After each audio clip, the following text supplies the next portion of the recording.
los casos, los delitos. Y es por ello que establecemos comunicación con Claudia Aguilar. Ella es abogada constitucionalista.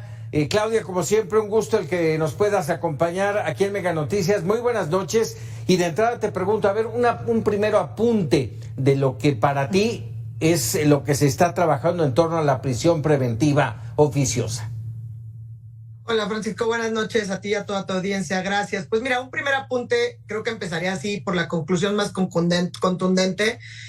Pues la reforma al artículo 19 por lo que hace a la ampliación del catálogo por lo que merece prisión preventiva oficiosa, pues sin duda genera preocupaciones que han sido palpables, evidentes y se han manifestado públicamente tanto a nivel interno como a nivel internacional.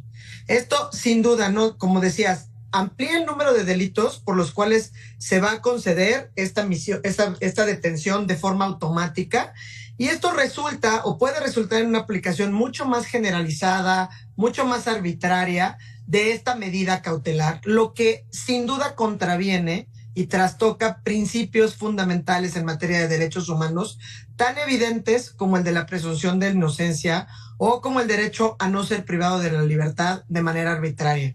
Lo decías hace rato muy bien, en 2019 se amplió el catálogo, ¿no? Justamente se amplía este catálogo que además en los datos la ampliación no ha servido tampoco para pues abatir o modificar o disminuir los problemas de seguridad que tenemos, pero además también hay que reconocer que México fue sancionado por la Corte Interamericana de Derechos Humanos precisamente por la incorporación de la figura de manera arbitraria. Ahora, vamos, hay bueno y malo. Siempre en todo este tipo de reformas hay bueno y malo. La pretensión es inhibir la comisión de delitos, lo cual en lo personal creo que no va a funcionar. Lo primero que se tiene que hacer es cumplir la ley y eso no se cumple.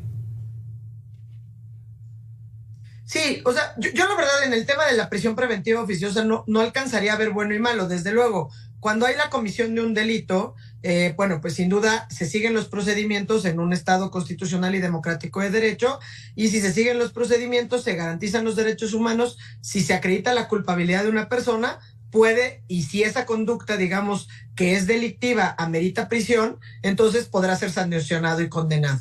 A ver. El problema es que aquí lo hacemos sin procedimiento. Es correcto. A ver, dime una cosa, Claudia. Ya pasó en Cámara de Diputados, va al Senado, seguramente la semana que entra, si es que no es esta misma semana, se cumplimentará y estarán aprobándola por mayoría. Si esto ocurre, verdaderamente si yo llego y señalo a alguien y digo a la justicia, ¿sabes qué? Este señor, esta señora se metió a mi casa, me robó, ¿con eso basta para que entre a prisión? Bueno, a ver, si son, digamos que en un supuesto señalar a alguien y encontrarlo en fragancia, pues podría ser, pero en el catálogo, si estás en el caso, es gravísimo porque lo que dice esta modificación, además de ampliar el catálogo, es que pusieron un párrafo donde se dice que los jueces deberán aplicar, sin margen, digamos, de interpretación, la prisión preventiva cuando un ministerio público, digamos, le presente una carpeta de investigación por ese delito, ¿no? Entonces, eres un extorsionador, eso es lo que dice la carpeta, entonces estás sujeto a prisión preventiva oficiosa. Cometes el delito de contrabando, estás sujeto a prisión preventiva oficiosa. ¿Qué quiere decir eso? Que es en automático. Primero, o sea, que en lugar de que averigüen si eres culpable y después te priven de tu libertad, primero te privan de tu libertad y a lo mejor vas a poder acreditar tu inocencia con el transcurso del tiempo. Y lo que hicieron además es decir que los jueces no pueden interpretar, que se tiene que aplicar a la literalidad el tema, digamos, por lo que se refiere a estos delitos. Sí, lo que agrava porque como no tenemos una justicia pronta y expedita, pues esto puedes quedarte en la cárcel en lo que valga el término, en lo que aclara si eres o no, puedes quedarte semanas, meses o años.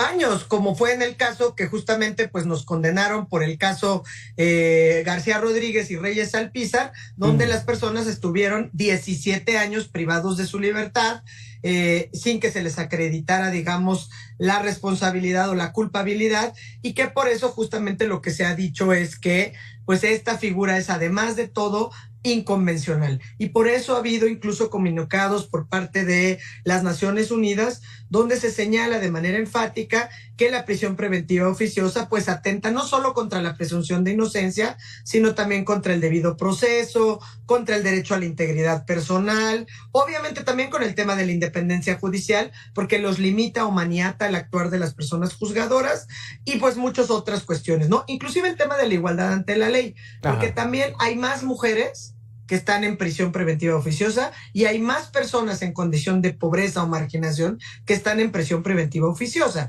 Entonces, esto no solamente no combate la inseguridad, sino que también genera, pues digamos, mayores distorsiones en las ya de por sí complicadas situación que tenemos a veces en el país por razones de situación económica y de género.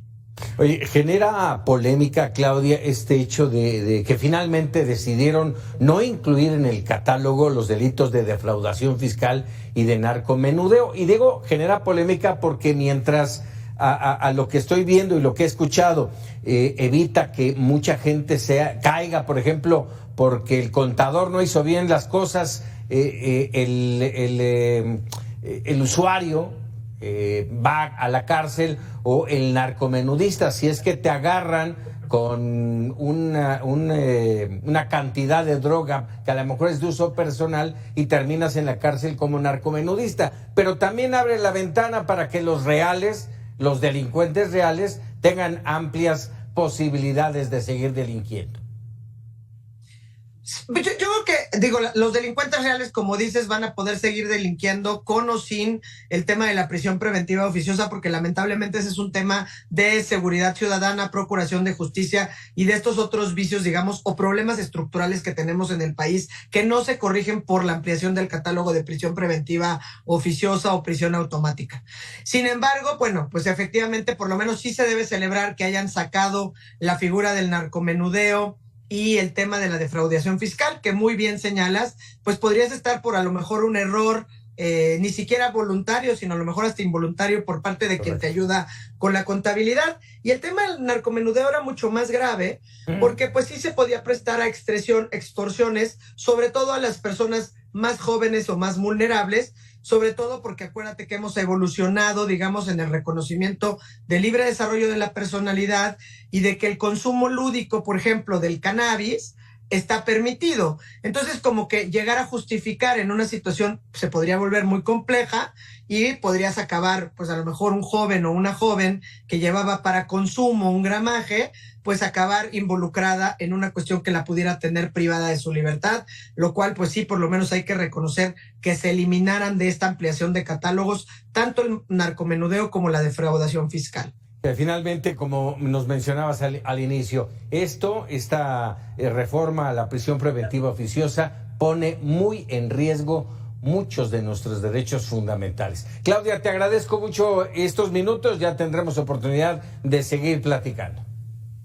Gracias a ti, muy buenas noches. Muy buenas noches.